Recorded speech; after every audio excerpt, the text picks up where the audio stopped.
Coming up next on Arizona Horizon, a local wildfire expert talks about the recently released Yarnell Hill fire report.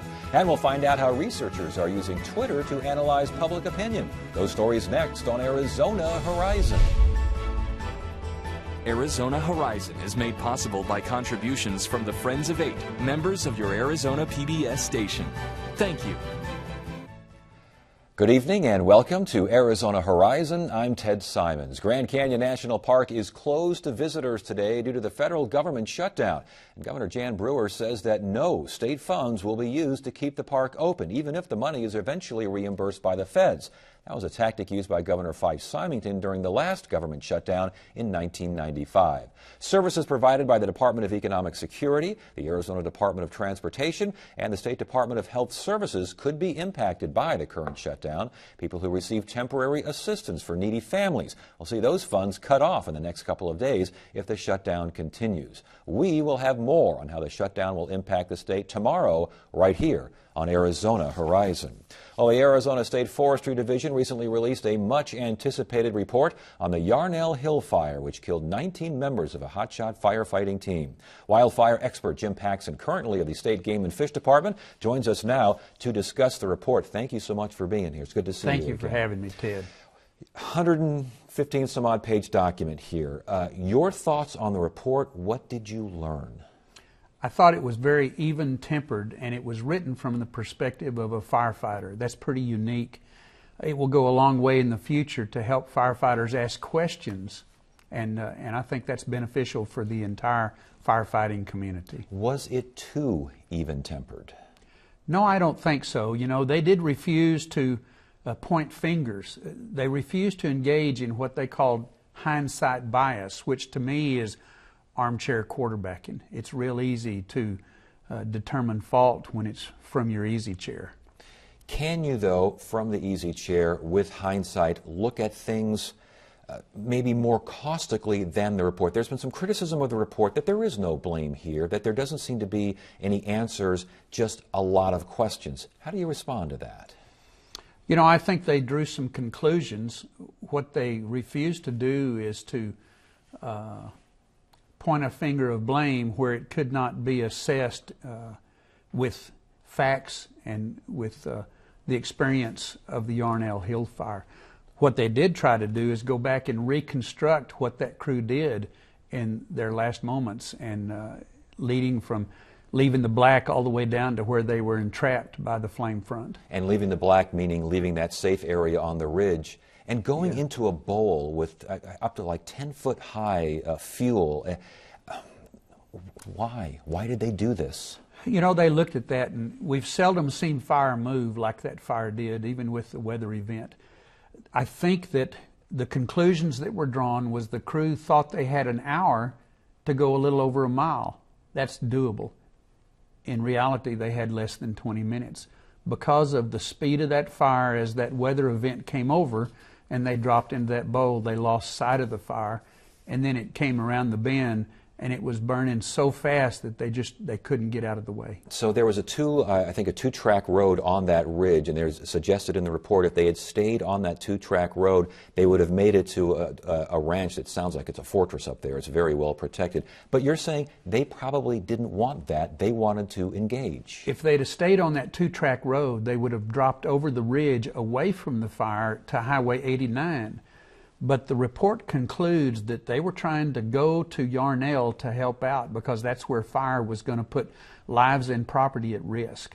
And so they dropped down through that bowl, kind of a shortcut to try to get there to assist in the firefighting operations. Let's talk about radio challenges. The documents kind of mentioned this and chronicle 30 minutes without contact. What happened there? That's one of the questions that we'll never know. I mean, it really troubles firefighters, that silence. But understand, too, that there's the chaos of fire moving towards Peoples Valley, evacuations there. 3 miles away, fires moving towards Yarnell and Glen Isla, people evacuating there. They're trying to reposition resources, get folks in place, do what they can safely, get the residents out of the way. A lot of chaos. That crew was the only crew on the mountain when all this was happening. Should they have been the only crew on the mountain? Well, they had an option to stay in the black and watch the fire go by, grandstand in the bleachers and watch the fireworks. And the conclusion was that they chose to go be part of the trying to help Yarnell out. Should they have moved off the mountain earlier?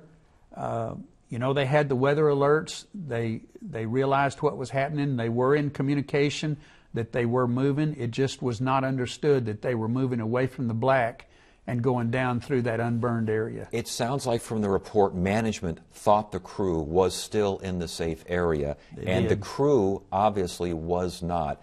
And that's where, again, the silence and the radio problems exist. Is there some sort of, will they be looked at, some sort of change in protocol where if you're not hearing anything, either stay put or don't engage, and if you're management, if you're not hearing anything, find out why you're not hearing anything? Yeah, I think they're going to look at the communications channels and the outputs, and we're going to look at devices, whether they be GPS or some way to track those folks. That's going to be examined closely. That's really a national question. But, the communications, we have worked on firefighters for years and years, and I started this game back in '69. Not everybody had radios then.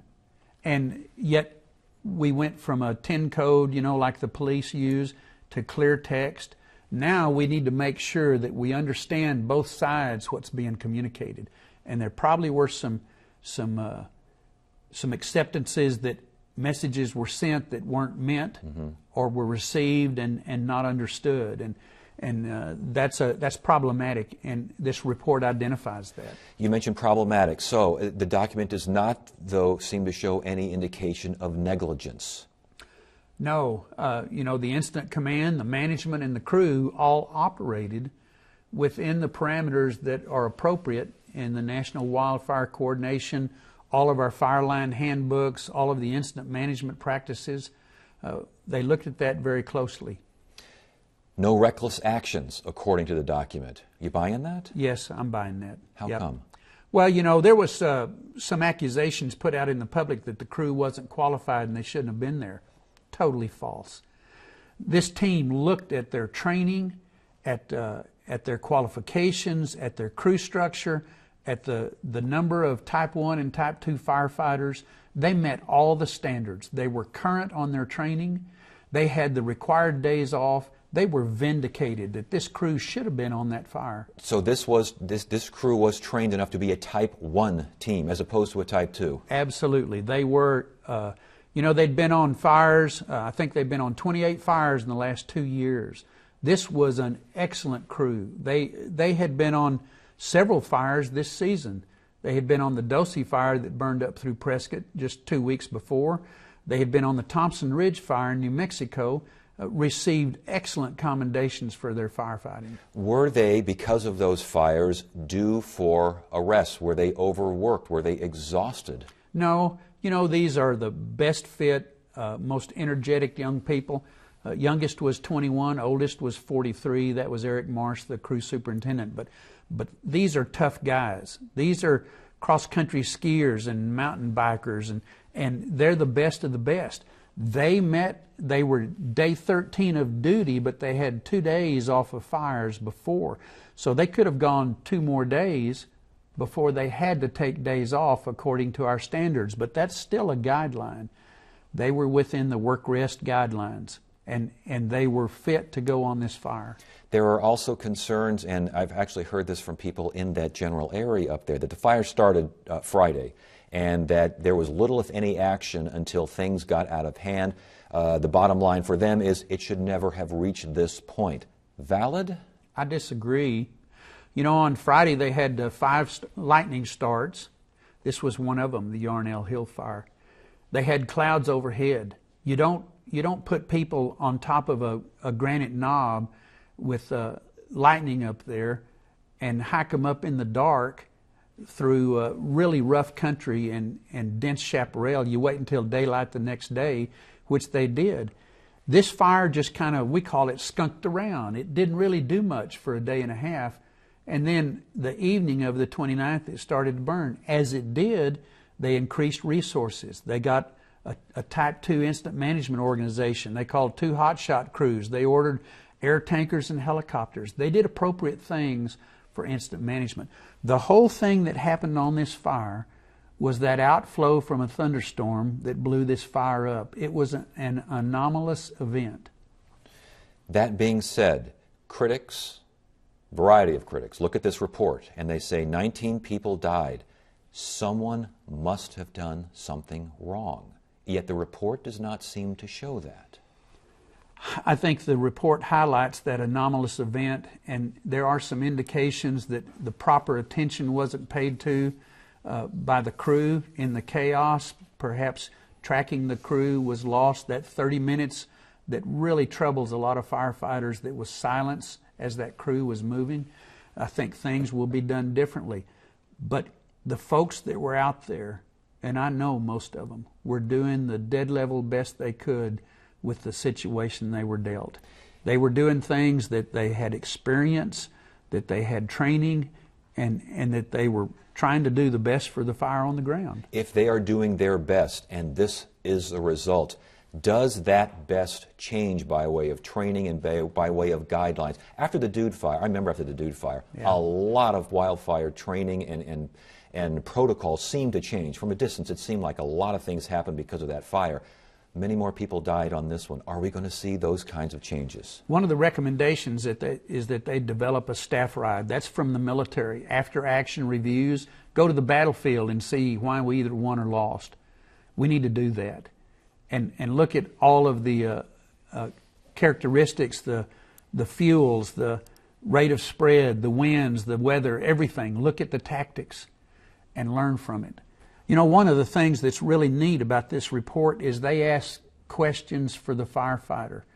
What is safe black? How valid is a weather forecast for how long? When do you make the decision that you shouldn't go through green to reach a safety zone?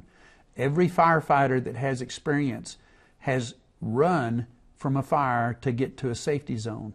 These kids couldn't run because the fire came around the corner and was in front of them and cut them off. And so I would imagine another area to look at is getting those firefighters to understand that it sounds like that area, having not been up there, was really a bowl, and it would be very difficult to escape something like that. Is there a way, by way of communication, maybe they get GPS devices, I don't know, but there has to be a way, I would think, for future firefighters to not go into such dangerous areas without realizing what's happening around them. I think in the future we'll see more questions asked, particularly about going through unburned fuels, the green we call it, to reach a safe area. There will be more questions asked by management. Where are you going? What are you doing? Why are you doing that? And how can we help you?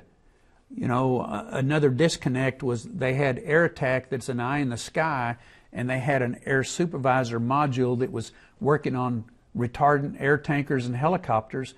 And when Air Attack ran out of time, the air supervisory module kind of took over, was doing two things at once. Right. That's a problem. I doubt we're going to see that again much. They'll make sure that we have appropriate air resources for this situation of this kind of scale in the next fire. The report itself, from where you sit, does the report reduce the likelihood of something like this happening again? The report emphasizes that firefighting is an inherently risky profession. It does not accept risk that results in fatalities. It does accept that we have to make decisions, and we need more information, more criteria, more making sure that those decisions minimize and mitigate risk.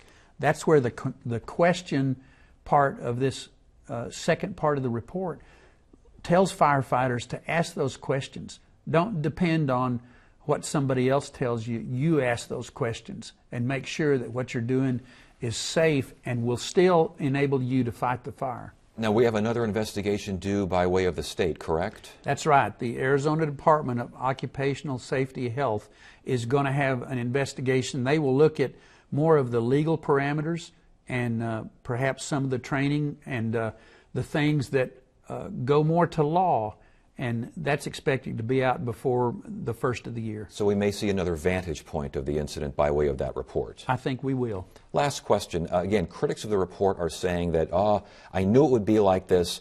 No one's going to show blame. No one's going to show cause because they're either afraid to or everyone's doing the CYA business. How do you respond to that, especially when people are desperate for answers, and yet the report raises more questions than provides answers? Many of the answers to those questions died with those 19 brave young men. I don't know that we would in any way be able to answer those questions, but I like this report because it brings to the very forefront of a firefighter's acumen. Don't not answer these questions. We need to take looks long and hard before we leave safe black and go across green to reach a safe zone. If it means re-engaging, is it worth the risk for us to go there to re-engage? This is a good report. It was written by firefighters for firefighters. And it's a better report if some of those questions are eventually answered. Yes. All right. Jim, it's a pleasure. Good to have you here. Thank you so much for Ted. helping us try to figure out a complicated and emotional issue. Thank you for being here. You bet.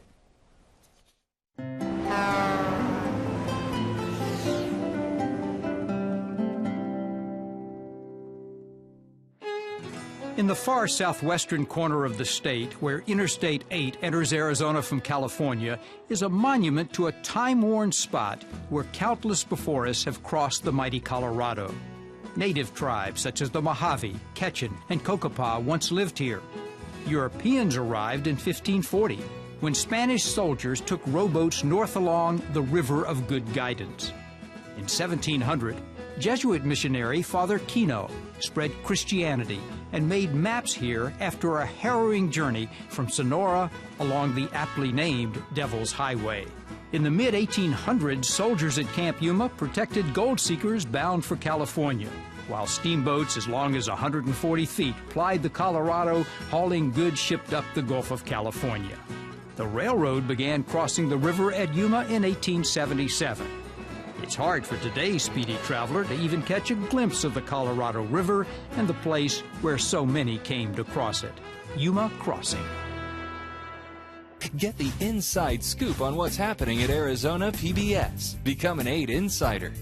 You'll receive weekly updates on the most anticipated upcoming programs and events. Get the 8 Insider delivered to your email inbox. Visit azpbs.org to sign up today.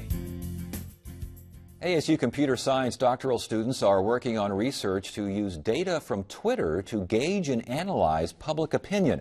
ASU computer informatics professor Subaro Kamampati is here to talk about the Twitter research. How you doing? Fine, thank Can you. I call you Rao? Yes. All right, that'd be good. Twitter-based research analyzing public opinion. Yeah. Talk to us about this. Yeah, so I guess the idea is that, I was just thinking of this time when people would try to figure out what an event, how is an event actually received by just looking at the town square and what are the people in the town square saying.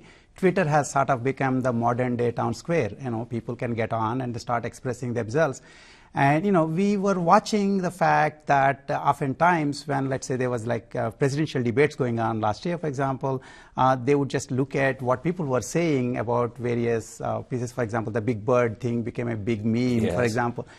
So one of the questions we were wondering is, there are obviously journalists, and some of their time is being wasted into actually counting, which parts of the, the event are being talked about by which of the tweets and how, whether they're positive or negative, rather than go at the higher level analysis. So we thought we can use the computer science techniques to support this, this actual alignment and sentiment analysis, and then the journalists can then do more interesting, analysis of the public opinion. So that was. How do you do the higher level of analysis? I mean, how do you align and get these Twitter feeds segmented and fragmented? I mean, do you take certain words out and put them in a certain column? How are the metrics? So the way, the Twitter actually has this fire hose. So everything that's being, tweeted, you can actually get copies of them in real time. Of course, we are not rich enough to get the entire fire hose. We get like a fraction of it, sample of it.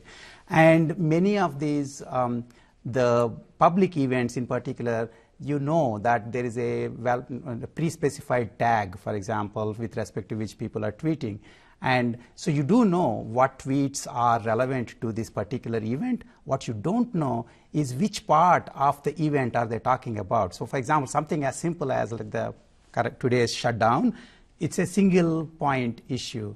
Whereas something more complicated, like more complex, like an entire debate, a presidential debate, or something like a speech by Obama, these will have multiple different things going, and you want to be able to see which pieces are being talked about by which of the tweets. How do you define what's being said? Twitter has a language all its own, and you've got to kind of figure out, don't you, and be able to align, again, fragmented words, slang words, words that aren't even words. So I think, again, the thing that I'd like to say is the following. So if you think about, let's look at the metaphor of the search engines. You know, when you're looking for something on Google, you could say, how could the search engine know the specific query I'm looking for? Mostly they're doing word-level analysis and trying to show you files.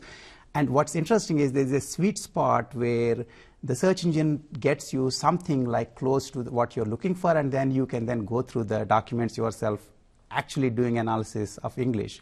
In the case of Twitter too, there are only 144 words, and as you said, there are lots of slang and so on. What's interesting is because there are so many of them, and because we are essentially looking at, it's a public event with a large number of people tweeting, so you can still get, even if you don't get a specific tweet's exact nuance correctly, you will still get the sentiment expressed by a large number of people on the various aspects of the... Indeed, a large number of people, but are you getting public opinion in general, or are you getting public opinion on the Twitterverse? And do you have to figure out who are these people tweeting? So I guess again, I am a computer science professor. I'm not a journalist, and in fact, what we are not doing here is getting an exact, carefully selected sample of people and analyzing their opinion. What the work we are doing is not going to reduce the importance of careful focus studies, focus groups, or carefully constructed Gallup polls and so on. What we are doing is there are all these people who are actually expressing their opinions, whether you want it or not. And the modern day journalism, in fact, if you look at New York Times even, for many of the events that happen, people lead by saying, what was the Twitter universe saying? So for example, recently I think there was like a beauty pageant, and I think somebody from Indian origin won. Now, the interesting thing is that most people probably shrugged about what happened, but a few vocal people did get onto the Twitter, and what's interesting is the media did report it. And right. All we are saying is that you can support analyzing this self-selected sample of people. What are they saying? And so we are not talking about statistical significance of these results, but we are supporting, if you want to use Twitter to figure out how your particular public event is being received, we will support it from a technical point of view. So computational science in general, how far can it go to understand human behavior, human thought, human action? That's actually one of the most fascinating things that are going on right now in the context of Twitter. So Twitter started as people wanting to just express their opinions, but since there are so many people expressing their opinions at the same time, Twitter has sort of become a footprint of the human behavior. So people, for example, there was a study some time back where we would basically know when that different people in different countries sleep at different times. And so in fact, these guys looked at the mass of tweets and then could then exactly say, well, this is the times when people are sleeping, this is the times when they're waking up, and so on. Sure. So in some sense, because of the sheer numbers involved, you do get a good understanding of the footprint of the collective human behavior, not a single person's behavior. So I may not be able to understand exactly what you are trying to say by your single tweet, but for an entire mass of audience who are self-selected audience who are actually tweeting about this event, I can get a general idea of which topics wound up being received well, which topics wound up being received not so well by the thing. So, yeah. So very quickly, response so far to the research?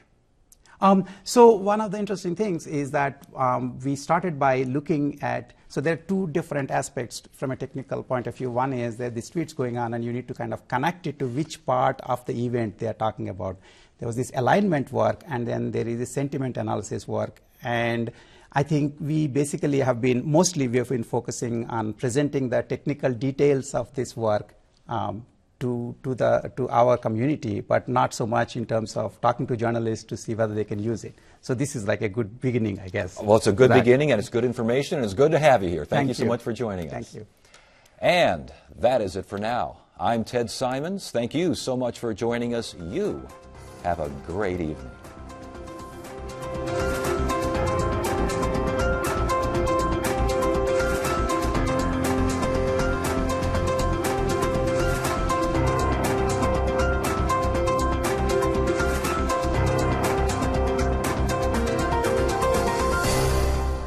Arizona Horizon is made possible by contributions from the Friends of 8, members of your Arizona PBS station.